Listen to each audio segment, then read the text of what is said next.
বলে আমি মনের কথা জানি না, তারায় তারায় উড়ে বেড়ায় মাটি দেশে নামে না, মন বলে আমি মনের কথা জানি না, মন বলে আমি মনের কথা জানি না। সাঁঝের তারা হাতছানি দেয়, ভোরের তারা টানে। তিনি ছিলেন আভিজাত্যের প্রতিমূর্তি, অসামান্য সুন্দরী। চলচ্চিত্রে অভিনয়ের জন্য তার নাম তো পরিচিতই, কিন্তু পরিচালক, চিত্রনাট্যকার রূপেও তার ভূমিকা আলোচনায় উঠে আসে আজ বারবার। অরুন্ধতী দেবীর পরিচালনায় প্রথম ছায়াছবি ছুটি। 1967 সালের সেই সময়ে মহিলা চিত্র পরিচালকদের সংখ্যা এতটাই নগণ্য ছিল, অরুন্ধতী দেবীর কাজ অনেক বেশি গুরুত্ব তাই দাবি করে, যা থেকে তার ছবি বরাবর বঞ্চিত। ছক ভাঙা অভিনয় শিল্পী তো ছিলেনই, সেই সঙ্গে পরিচালনা করেছেন, চিত্রনাট্য লিখেছেন, সঙ্গীত রচনাও করেছেন। তার অভিনয় নিয়ে কথা হলেও পরিচালনা নিয়ে সেভাবে কথা হয় না। বঞ্চিত হব চরণে, কেন বঞ্চিত হব চরণে,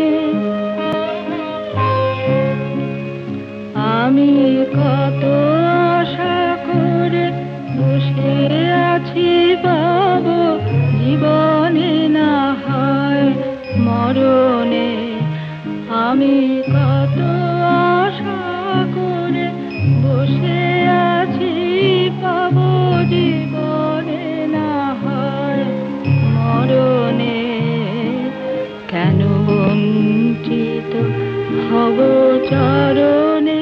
বিমল করের লেখা উপন্যাস খড়কুটোর উপরে আধারিত ছবি ছুটি 1967 সালে উচ্চ সাহিত্যকর্মের ওপর ভিত্তি করে শ্রেষ্ঠ চলচ্চিত্রের জন্য জাতীয় চলচ্চিত্র পুরস্কার জিতে নেয়।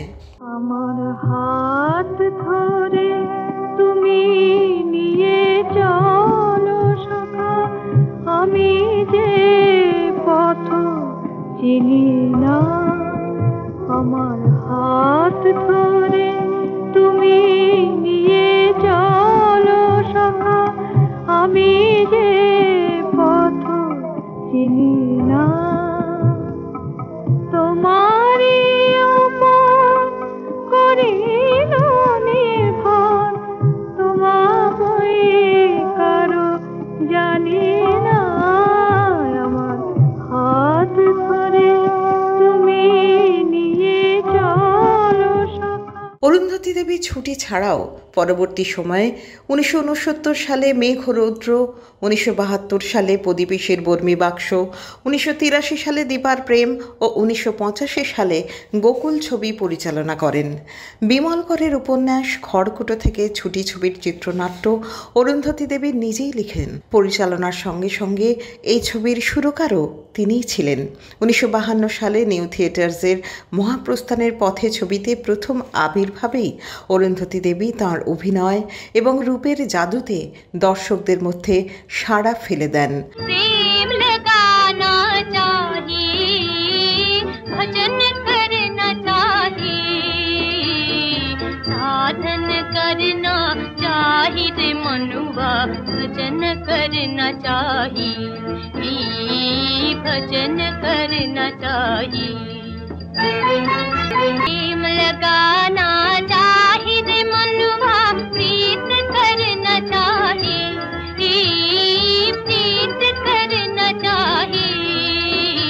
অভিনীত চলচ্চিত্রগুলিতে তিনি এমন কিছু কালোত্তীর্ণ চরিত্রে অভিনয় করেন যারা ছিলেন স্বাধীন চেতা নারী। 1956 সালে অসিত সেনের পরিচালনায় চলাচল ছবির সার্জেন নীলার চরিত্রে অরুন্ধতী দেবী তার উপস্থিতির আভিজাত্যে এবং অসাধারণ অভিনয়ে খ্যাতির শিখরে ওঠেন।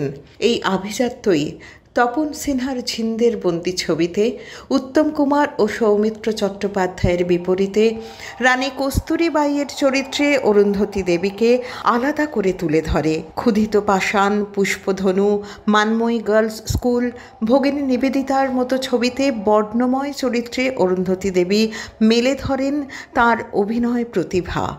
যৌতুকগৃহ ছবিতে উত্তম কুমারের বিপরীতে অরুন্ধতীর অভিনয় কিংবদন্তি। বিজয় বোস পরিচালিত জাতীয় পুরস্কার জয়ী বাংলা ছবি ভগিনী নিবেদিতায় অভিনয়ের জন্য তিনি শ্রেষ্ঠ অভিনেত্রীর BFJA পুরস্কারে ভূষিত হন। 1924 সালের 29 এপ্রিল বরিশালে অরুন্ধতী দেবীর জন্ম হয়। আমার জীবন নদী